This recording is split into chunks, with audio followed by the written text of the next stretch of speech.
अस्सलाम वालेकुम मेरे दोस्तों, मैं आपका भरपूर स्वागत करती हूँ स्टडी धावक में। आज हमें देखना है उत्तर वैदिक सभ्यता। कल हमने वैदिक सभ्यता पूरी तरह कंप्लीट कर ली है। जिसने नहीं देखा है वो जरूर देखे। आज हम लोग उत्तर वैदिक सभ्यता की शुरुआत करने जा रहे हैं। तो सब लोग हेडिंग डालिएगा, उत्तर वैदिक सभ्यता।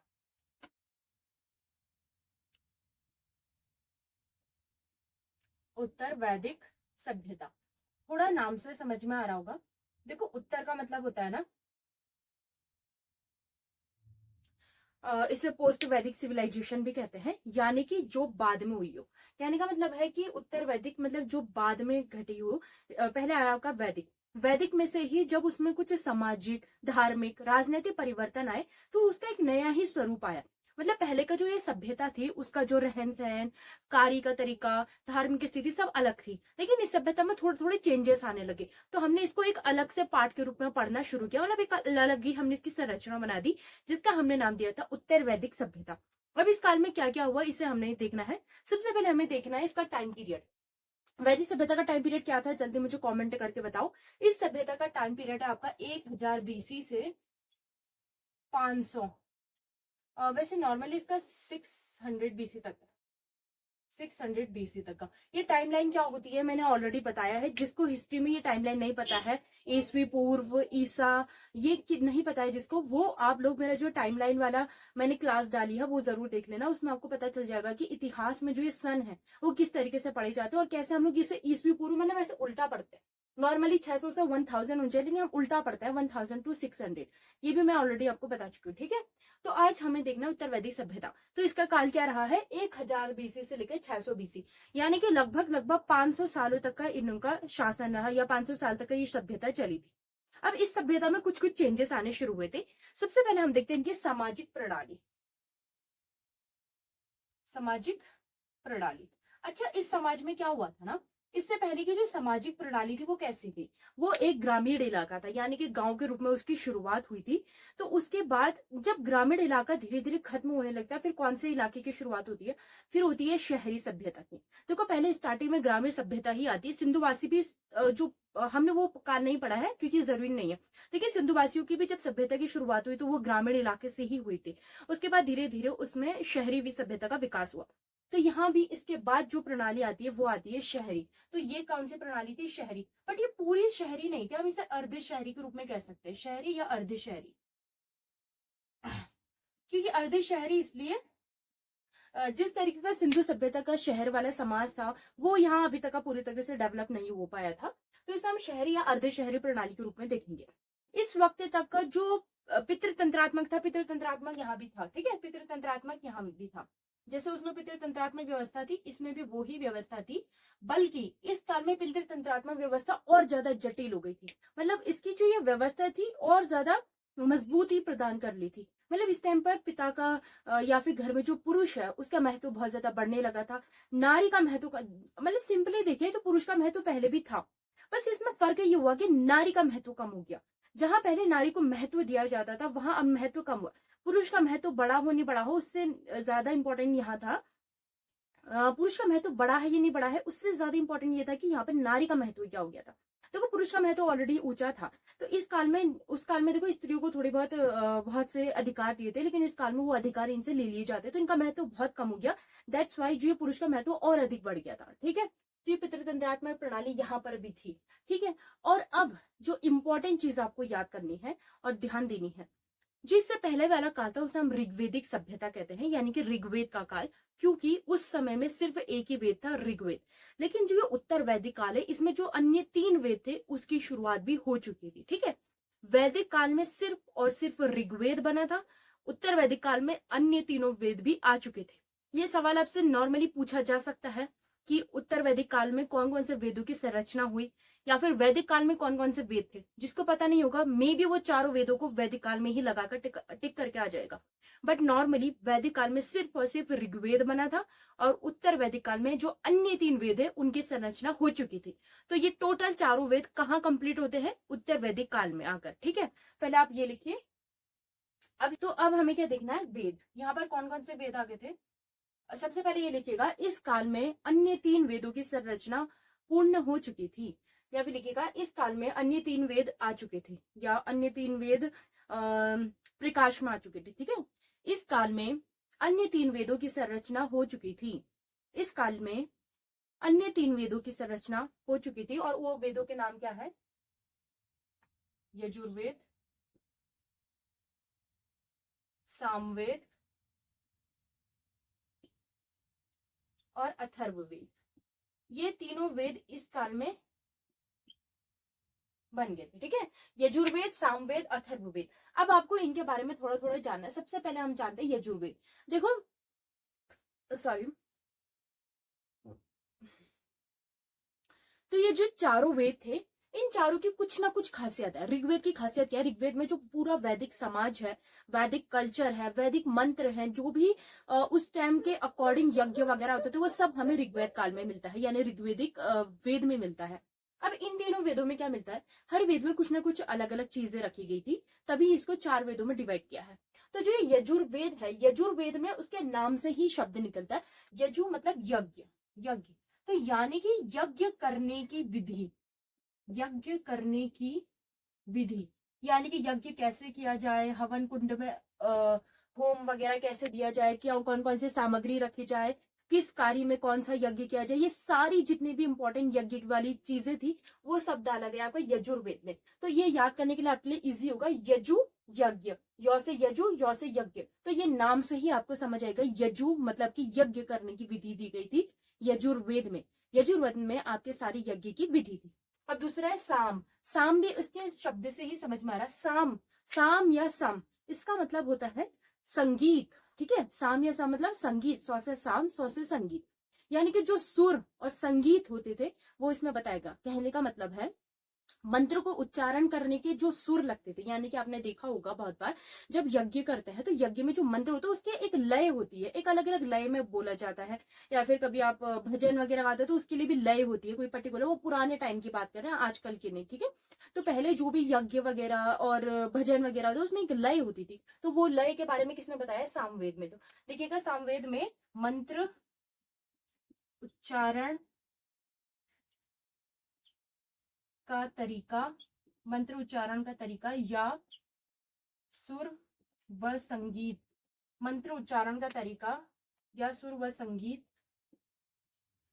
का वर्णन है। ठीक है, इसमें आपके सुर और संगीत के बारे में जानकारी दी गई है। और लास्ट आपका आता है अथर्ववेद। अथर्ववेद में भी आपको थोड़ा थोड़ा इसे समझ आएगा। अथर्व मतलब होता है थोड़ा धन। अब इसमें क्या बताया गया है? इसमें ना आपकी जो नॉर्मल लाइफ है, नॉर्मल लाइफ में आप कैसे जीते हो, कहने का मतलब है इसमें मैक्सिमम चीजें आपकी ये बताई है कि मंत्र से कैसे आपकी लाइफ अच्छी हो सकती है, मंत्र करने के पीछे के रीजन क्या है, किस चीज के लिए कौन सा मंत्र किया जाए, तो ये सारी चीजें अथर्ववेद में बताई गई है। और सबसे इंपॉर्टेंट, इसमें जादू टोने के बारे में बताया गया है। इसमें जो आपकी आयुर्वेदिक ज्ञान है, आयुर्वेद का ज्ञान, जिसमें आपको कौन सी जड़ी बूटी से क्या होना चाहिए, बीमारी का इलाज वगैरह सब कुछ अथर्ववेद में बताया गया। तो लिखिएगा इसमें दिन प्रतिदिन की क्रियाएं, दिन प्रतिदिन की क्रियाएं, इसमें दिन प्रतिदिन की क्रियाएं, जादू टोने, जादू टोने का ज्ञान तथा आयुर्वेदिक या चिकित्सीय ज्ञान दिया गया है।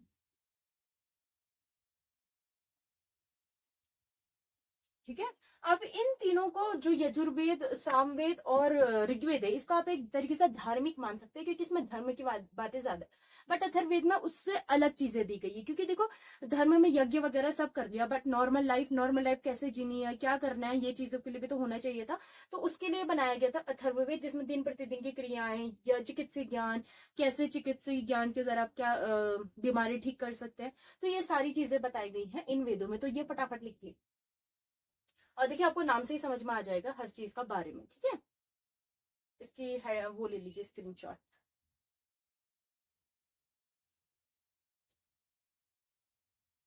इतना लिख लिया। अब देखिए, जो ये यज्ञ वगैरह थे, जो भी ये वेद थे ना, इन वेदों को किस में लिखा गया है? ये पद्य रूप में। पद्य का मतलब क्या होता है? कविता के रूप में। जैसे आपने कविता, दोहे वगैरह सुने होंगे ना आपके बुक्स वगैरह में, बचपन में बहुत पढ़ा होगा। तो ये सारे जितने भी ये आपके वेद है, सब में कविता के रूप में लिखा गया, यानी कि पद्य के रूप में। तो लिखिएगा सारे वेद पद्य के रूप में है। सारे वेद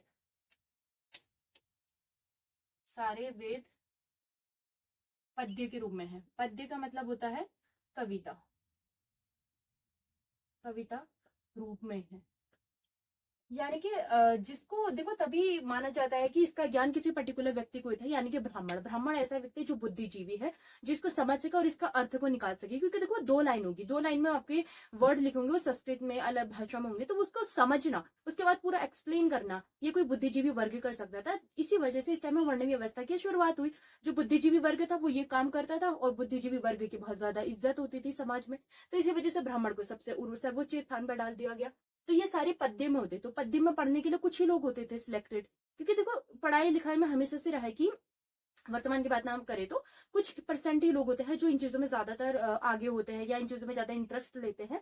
तो इस वजह से इस टाइम में ब्राह्मणों की संख्या कम होती थी, वो सबसे उच्च वर्ग में आ जाते थे। ठीक है ना। तो ये कविता के रूप में होती थी, जो कुछ ही लोग इसको समझ पाते थे। लेकिन बाद में जाकर ना इसके उच्चारण को सरल करने के लिए, क्योंकि बहुत से ऐसे ब्राह्मणों के जो जरूरी, जब ये जाति व्यवस्था के रूप में आ गई होगी, जब ये बताया गया कि वर्ण जन्म पर आधारित है, भले ही ब्राह्मण का कोई बेटा बिल्कुल बुद्धिहीन हो, जिसका पढ़ने में मन ना हो, अब उसको भी ब्राह्मण बना दिया, क्या करो, उसे जबरदस्ती पढ़ना पड़ेगा। तो ऐसे टाइम में ना कुछ और चीजें भी बनाई गई। अब इस पद्य को गद्य के रूप में, पद्य को गद्य का मतलब है जो ये आपको मंत्र दिए गए, इसका उच्चारण, इसका मतलब क्या है, इसके लिए भी एक नई पुस्तक बनाई गई। यानी कि पद्य को पूरे गद्य, गद्य का मतलब होता है जो गद्यांश, जो आप कविता पढ़ते हैं, जो भी लेखन पढ़ते हैं, जो आपको सिंपल भाषा में समझ आती है, उसके रूप में बदला गया। यानी कि इस मंत्रों का उच्चारण करके एक अलग ही किताब बनाई गई, जिसे कहा गया ब्राह्मण। ब्राह्मण किताब को कहा जाता है। ठीक है, मतलब ब्राह्मण एक जाति थी, और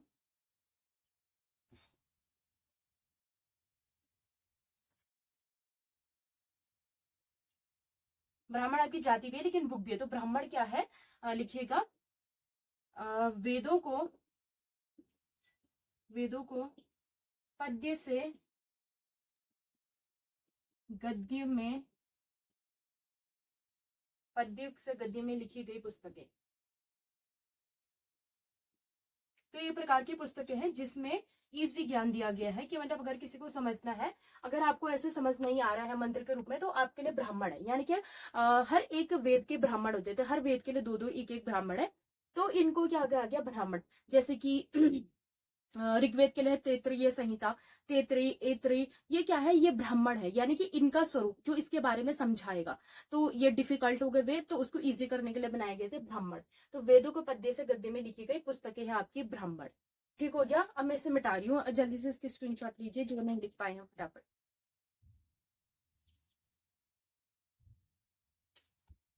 थोड़ा समझिएगा। अब इस काल में क्या हुआ ना, पहले ये सभ्यता किस इलाके में थी देखिएगा। पहले ये सभ्यता फैली हुई थी आप लोगों के,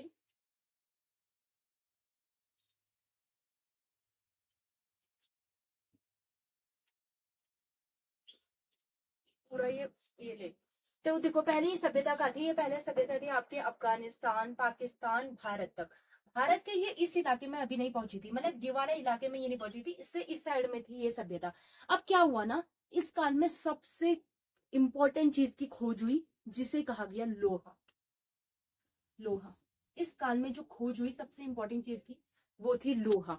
लोहा की खोज होने के कारण, अब लोहा आप सब जानते हैं कि कितना इंपॉर्टेंट रखता, वर्तमान में समय में भी इतना इंपॉर्टेंट है, उस समय में नई नई लोहे की खोज होना कितना इंपॉर्टेंट था। जब लोहे की खोज हुई तो लोहे से क्या बनने लगे, आपके हथियार बनने लगे, लोहे से जो भी आपके जरूरी अब औजार है, औजार बनने लगे। तो इस टाइम पर क्या बने, कुल्हाड़ियां, कुल्हाड़ियां बनी। अब ये जो, अब आप ही सोचो, भारत जैसा वर्तमान में था वैसा तो नहीं रहा होगा।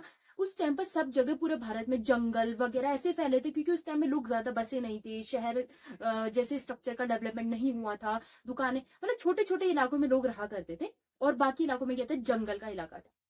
तो ये जो यूपी और बिहार वाला इलाका है ना, ये पूरी तरीके से जंगल का इलाका था। ये यूपी के थोड़े वेस्ट वाले इलाके में पहुंच गए थे, बट ईस्ट वाले इलाके में अभी तक नहीं पहुंचे थे।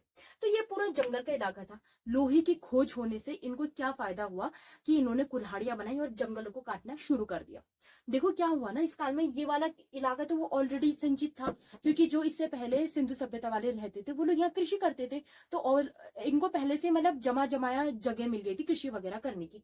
अब इनकी जनसंख्या धीरे धीरे बढ़ने लगी, खाद्यान्न की जरूरत अधिक महसूस होने लगी, और इसी की वजह से लोहे की खोज हुई और लोहे ने जंगल को काटने में मदद करी। अब जंगल को क्यों काटा होगा? ताकि लोग और जगह बस सकें, ताकि इस इलाके में खेती की जा सके। तो सबसे ज्यादा मेन मोटिव था खेती करने के लिए, लोगों के खाद्यान्न की जरूरत को पूरा करने के लिए। तो इस इलाके से ये लोग अब धीरे धीरे पूर्व की तरफ बढ़ने लगी। तो अब इनकी संख्या कहाँ पहुंच गई? पूर्व। जंगल वगैरह कट गए, मैदान पूरे जो ये इलाके थे पूरी तरीके से मैदानी हो गए। अब इस इलाके में क्या करने शुरू हो गई? कृषि। तो धीरे धीरे ये पूरी तरीके से वेस्ट बंगाल वाले इलाके में पहुंच गए, और ये पूरा इलाका आ गया आप लोगों के उत्तर वैदिक काल के अंतर्गत। ठीक है, तो आप इसी से समझ सकते हो कि वैदिक काल जहां कम क्षेत्रफल में था, उत्तर वैदिक काल और अधिक क्षेत्रफल में पहुंच गया था। तो लिखिएगा इसमें पॉइंट, इस काल में उत्तर वैदिक सभ्यता के लोगों ने, इस काल में उत्तर वैदिक सभ्यता के लोगों ने पूर्व की तरफ बढ़ना शुरू किया। इस काल में उत्तर वैदिक सभ्यता के लोगों ने पूर्व की तरफ बढ़ना शुरू किया, तथा पहली बार ये सभ्यता वाले उत्तर प्रदेश और पश्चिम बंगाल के इलाके में पहुंच गए। तथा पहली बार इन्होंने पूर्व की तरफ बढ़ना शुरू किया, तथा पहली बार ये सभ्यता वाले उत्तर प्रदेश तथा पश्चिम बंगाल वाले इलाकों तक पहुंच गए।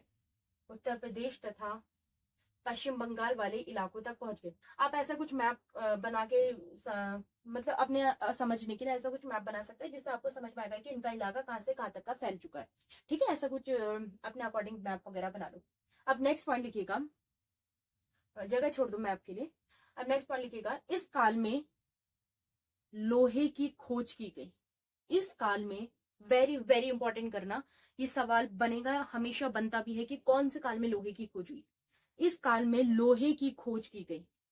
इस काल में लोहे की खोज की गई, जिससे अनेकों औजार बनाए गए। इस काल में लोहे की खोज की गई, जिससे अनेकों औजार बनाए गए, जिसके माध्यम से जंगलों का कटाव हुआ और ये लोग आकर बसने लगे। ये आप लिखना चाहो तो लिख लो।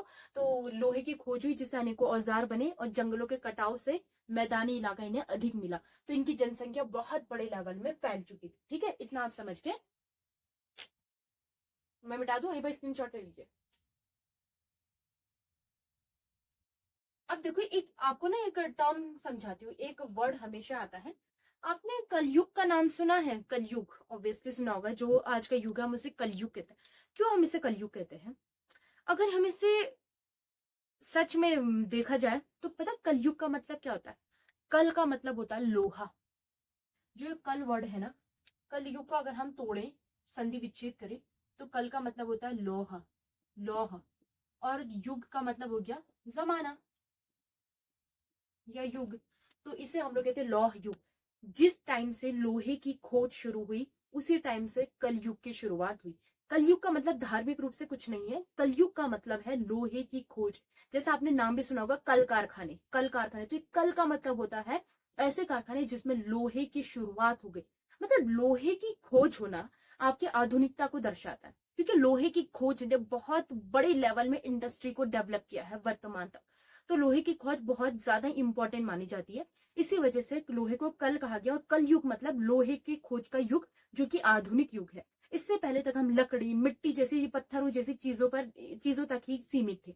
लेकिन लोहे की खोज ने हमारा उस जो डिपेंडेंट है हम मिट्टी पत्थर में, उससे हटा दिया। और लोहे जैसी मजबूत चीज और क्या हो सकती है? ऐसी मजबूत चीज हमें मिली जिससे हमने वर्तमान में आधुनिकता को शुरुआत की, मतलब आधुनिकता को बनाया। तो इसी से शहरों का डेवलप हुआ, वाणिज्यिक चीजों के निर्माण हुआ। तो ये लोहा ना बहुत इंपॉर्टेंट माना जाता है। दैट्स वाई हमने इस युग को कहते हैं हम लोग कलयुग। कलयुग का मतलब होता है लौह युग, लोहे का युग या लौह युग। ठीक है, तो इसे क्या कहा गया है? कल युग। ठीक है, तो पहली बार लोहे का ज्ञान किस काल में हुआ था, किस सभ्यता में हुआ था? उत्तर वैदिक सभ्यता में। तो हम इनकी राजनीतिक स्थिति के बारे में देखते हैं कि यहाँ पर राजनीतिक स्थिति कैसी चल रही। तो आपने जो मैंने बताया था, तो यहाँ पर पॉइंट वाइज लिखते जाइएगा, अब मैं बता रही हूँ। तो यहाँ पर इस वक्त क्या होता है ना, राजा की शक्ति और ज्यादा बढ़ गई थी। अब जो राजा का पद है वो वंशानुगत हो गया था, तो लिखिएगा राजा का पद, राजा का पद वंशानुगत हो गया था, क्योंकि अब राजा की शक्ति बहुत ज्यादा बढ़ गई थी। उसके जो युद्ध वगैरह है वो उसमें इतना ज्यादा माहिर हो गया था कि उसको अब इन चीजों की आदत होने लग गई थी। तो धीरे धीरे अब उसके बेटे को भी बचपन से वही सारी चीजें सिखाई गई, युद्ध कला, राजनीतिक कला। तो इसकी वजह से अब ये पद पूरी तरह से वंशानुगत हो गया। अगर राजा का बेटा नालायक भी हो ना, तो इस वक्त राजा की इतनी शक्ति पावर बढ़ गई थी कि उसका बेटा ही राजा बनता था। तो लिखिएगा राजा का पद वंशानुगत हो गया और राजा की शक्ति अधिक हो गई। राजा की शक्ति, राजा के पद की शक्ति अधिक हो गई। बट देखो इस टाइम में राजा की शक्ति तो अधिक हो गई थी, लेकिन ऐसी नहीं हो गई थी कि वो पूरी तरीके से निरंकुश हो जाए। जैसे कुछ मध्यकाल में ऐसे राजा हुए हैं जिनका पूरा खानदान ही राजतांत्रिक था, मतलब उनके ऐसा मान ही नहीं सकते थे कि उनके खानदान के अलावा कोई बाहर का व्यक्ति राजा बन जाए। इस काल में इतना ज्यादा तो नहीं हुआ था, बट इतना हो गया था कि राजा का पद इतना ज्यादा स्ट्रांग हो गया था कि वो अपने बेटे को राजगद्दी पर बिठा ही देता था। बट बहुत बार ऐसा होता था कि अगर राजा का बेटा बिल्कुल किसी काम का नहीं है और वो बिल्कुल इंटरेस्टेड नहीं है, तो ऐसे समय में समिति फिर से आ जाती थी और समिति और जो कबीले के लोग वो मिलकर फिर नए राजा का चुनाव करती थी। ठीक है, लेकिन इस टाइम पर मैक्सिमम टाइम ऐसा हुआ कि राजा का पद इतना शक्तिशाली होता था कि उसका बेटा ही राजा बनता था। ठीक है, अब नेक्स्ट पॉइंट जो इसमें सभा और समिति है, इस टाइम पे उसकी शक्ति कम हो गई थी। लिखिएगा सभा तथा, खत्म नहीं हुई थी, कम हो गई थी। सभा तथा समिति की, सभा तथा समिति की शक्ति कम हो गई, कम हो गई। बट इसका मतलब नहीं है उनकी शक्ति खत्म हो गई। इस टाइम में क्या हुआ ना, ये सभा समिति को सिर्फ और सिर्फ एक तरीके से सलाहकारी बना दिया गया। मतलब ये राजा को सलाह दे दी थी, राजा का मन हुआ मानेगा, नहीं हुआ नहीं मानेगा। जैसे वर्तमान में राष्ट्रपति एक प्रकार का सलाहकारी संस्था ही है। राष्ट्रपति का मतलब राष्ट्रपति पूरी तरीके से ऐसे आदेश नहीं दे सकता है। तो ऐसे हमारे पास बहुत सी ऐसी संस्थाएं हैं वर्तमान में जो सलाह दे सकती हैं, लेकिन उस पर मानना नहीं मानना वो फिर केंद्र के, वो फिर केंद्र सरकार के हाथ में होता है कि वो उसे माने या ना माने। सिर्फ सलाहकारी बॉडी, ऐसी ही सलाहकारी बॉडी हुई थी। बट हाँ, जिस टाइम में ऐसा समय हो जब युद्ध का समय हो, राजा बिल्कुल ही काम का ना हो, तो ऐसे टाइम में सभा और समिति स्ट्रांग हो जाती थी। और ऐसे में जो राजा है, राजा पर जो है वो अपने ऐसा भी नहीं था कि मतलब राजा पूरी तरीके से फ्री हो जाए, निरंकुशतापन फैला ले। ऐसे में सभा समिति स्ट्रांग होकर उसको रोकती थी। अगर वो सही नहीं करता था तो उसको पद से हटा भी सकती थी। पूरी तरीके से खत्म नहीं हुई थी शक्ति, कुछ कम हो गई थी। ठीक है, ये लिखेगा। और उसके अलावा इस टाइम पर युद्ध बहुत अधिक हो गए, तो लिखना युद्ध अधिक और बड़े स्तर पर होने लगे। युद्ध अधिक तथा, युद्ध अधिक तथा बड़े स्तर पर होने लग गए, बड़े स्तर पर होने लगे। यानी कि इस टाइम पे युद्ध जो है बहुत बड़े लेवल में होने लगे थे इस टाइम में। अब देखो तुम ही सोचो, युद्ध बड़े लेवल में हो रहे तो राजा की शक्ति बड़ी होगी, राजा की शक्ति बढ़ी है तो उसके बाद सेना बड़ी होगी, सेना बढ़ी तो सेना के लिए हथियार अधिक चाहिए, हथियार अधिक चाहिए तो इस टाइम में इंडस्ट्री जैसी शुरुआत होगी। मतलब शहरों का ज्यादा काम क्या होता है, युद्ध बनाना, हथियार, उस टाइम की बात कर रहे हैं, हथियार बनाना, सामान बनाना। और इस टाइम में लोहे की भी खोज हो गई थी, जिसके वजह से युद्ध भी बढ़ा और साथ ही सैनिकों के लिए आवश्यकता की सामान की जरूरत पड़ी, जिस वजह से लोगों को काम अधिक मिला, कर्मचारी वर्ग अधिक हुआ और इसकी वजह से शहरी व्यवस्था की भी शुरुआत हुई। तो यहाँ पर एक शहरी व्यवस्था भी शुरू हो गई। ठीक है, तो ये सारी चीजें हैं आपके राजनीतिक स्तर पर। इस काल में ना एक और चीज, चलो मैं सामाजिक में लिखा लूंगी, लेकिन लिखना चाहती हूँ यहाँ पे लिखोगे कि इस काल में, इस काल में सभा व समिति में, सभा व समिति में स्त्रियों के आने की मनाही हो गई, स्त्रियों के आने की, मैंने वही कहा ना, इस टाइम पर जो है स्त्रियों के हक छीने जाने लगे। इस टाइम में स्त्रियों की कंडीशन बहुत ज्यादा लो हो चुकी थी, तो स्त्रियों की आने की मनाही हो गई। या फटाफट स्क्रीनशॉट लीजिए।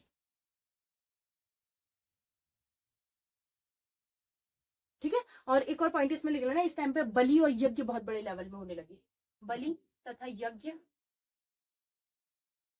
बलि तथा यज्ञ अधिक होने लगे। अब आप ही सोचो ना, जब राजा की शक्ति बढ़ गई और राजा का ऐसा नहीं था कि वो धर्म से विश्वास हटा देता। शक्ति बढ़ने का मतलब नहीं है उसका धर्म से विश्वास हट गया, शक्ति बढ़ने के साथ साथ उसका धर्म पर भी विश्वास था। तो बड़े लेवल में युद्ध हुए तो बड़े लेवल में पूजा पाठ यज्ञ वगैरह की जाती थी ताकि युद्ध में जीत हो सके। तो बलि और यज्ञ भी बहुत बड़े लेवल में इस टाइम होने लगे। अब हम इसके आगे की चीजें कल देखेंगे, कौन कौन से यहाँ यज्ञ होते थे ये भी देखना है, सामाजिक स्थिति देखेंगे। आज की क्लास कैसी लगी जरूर कमेंट में बताना, ज्यादा से ज्यादा इसको शेयर कीजिए, लाइक कमेंट जरूर कीजिएगा और सब्सक्राइब जरूर कर दिया कीजिए। टेलीग्राम से जुड़ने के लिए डिस्क्रिप्शन में लिंक दिया है, वहां से जाके जुड़ जाइए और मिलते हैं नेक्स्ट क्लास में। अल्लाह।